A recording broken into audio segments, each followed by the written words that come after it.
আপনি আবার এসেছেন। আমি না আপনাকে 7 দিন পরে আসতে বলেছি?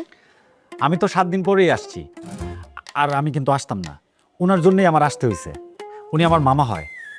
উনি হঠাৎ করে হচ্ছে ওনার ওই মাথাটা ঘুরে গেছে, তারপর ওনারে আপনার কাছে নিয়ে আসলাম। জি জি জি। আচ্ছা, কি সমস্যা বলেন? ওনার সমস্যা হচ্ছে গিয়ে আপনার। ওনার সমস্যাটা উনি বলুক। জি ঠিক আছে। আমার সমস্যাটা তো আমি জানি না মা, ও ভালো বলতে পারবে। মানে আপনি আপনার সমস্যা জানেন না, কিন্তু ডাক্তারের চেম্বারে চলে এসেছেন। না না, আমি আসিনি, ও আমাকে নিয়ে এসেছে। আমি হঠাৎ অসুস্থ হয়ে পড়েছিলাম তো, আমি বুঝতে পারিনি, কিন্তু ও বুঝতে পেরেছে আমার ডাক্তার দেখানো প্রয়োজন।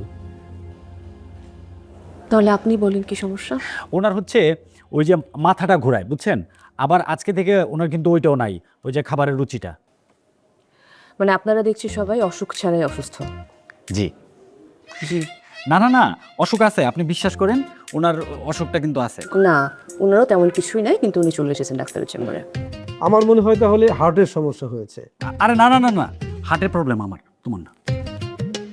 ওনার ওই ওই সমস্যাটাই। মানে আপনারা কি বলছেন আমি কিন্তু কিছুই বুঝতে পারছি না। আপনি একটা কাজ করেন না, দু একটা মেডিসিন লিখে দেন, উনি খাক, বুঝছেন?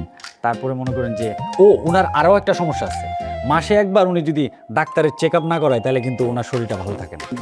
এই জন্যই আমি কিন্তু ওনারে আপনার কাছে নিয়ে আসছি। রাইট।